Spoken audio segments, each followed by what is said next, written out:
Mr. Sitoh Yih Pin.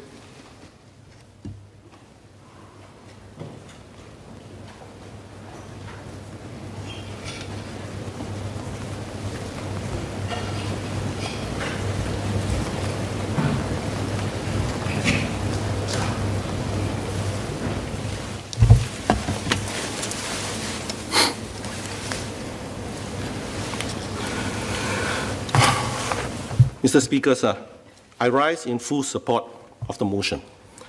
I believe that I speak for all members of this House when I say that we are extremely proud of all our athletes who represented and continue to represent Singapore, be it at the Olympics, Paralympics, or any other sporting event.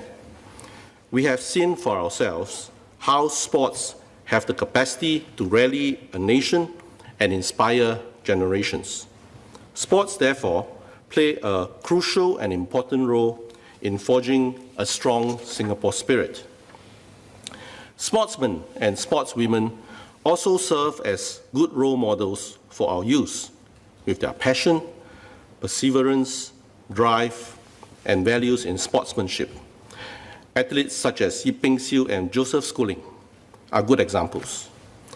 But as we celebrate and recognize the successes of our athletes, we should also cast our minds towards the equally important task of improving the support system for all our committed elite athletes who are striving hard every day in their respective sporting disciplines, regardless of the eventual outcomes in competitions.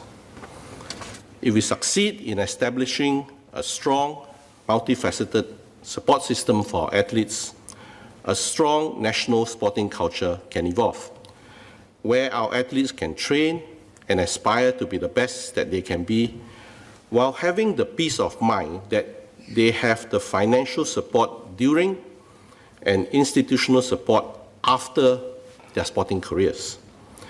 In order to achieve this, the government can consider working further with the private sector by creating an official platform and invite like-minded private sector organizations to come on board to spearhead these efforts. At the moment, we do have various existing programs by the government and the private sector in support of the sporting community. Examples include funding from Sports SG, the One Team Singapore Fund, SPEC Scholarship, and also SPEC Business, which taps on private sector support. I'm also aware, for instance, that Deloitte has its own specially curated program, Deloitte Ignite, which offers internship and employment opportunities for elite athletes, current and retired. These existing programs have certainly assisted our athletes over the years, but sir, I think we can do more. We can invite senior executives from the private sector to sit in a committee together with the MCCY to look at how we can better support our athletes holistically. Working closely with the private sector, we will be able to access a wide range of resources and utilize these resources flexibly to benefit a wider spectrum of athletes in more sporting disciplines. We will also be able to better tailor the support given to each athlete, as requirements may differ from athlete to athlete and from sport to sport. Separately, a perennial worry for elite athletes is their livelihoods after their sporting careers are over.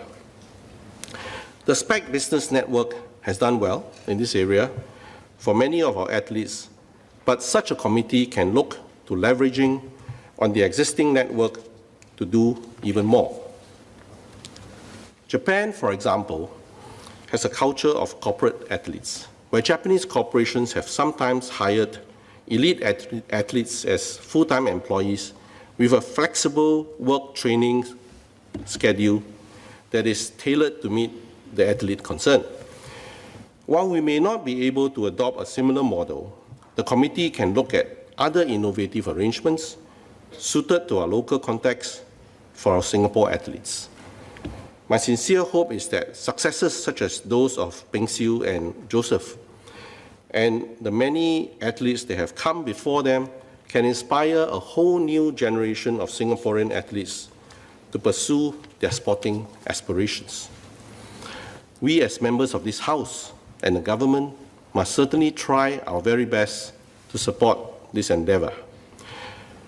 My heartiest congratulations once again to all our Olympic and Paralympic athletes for their best efforts in representing Singapore. We are all so very proud of you. Thank you.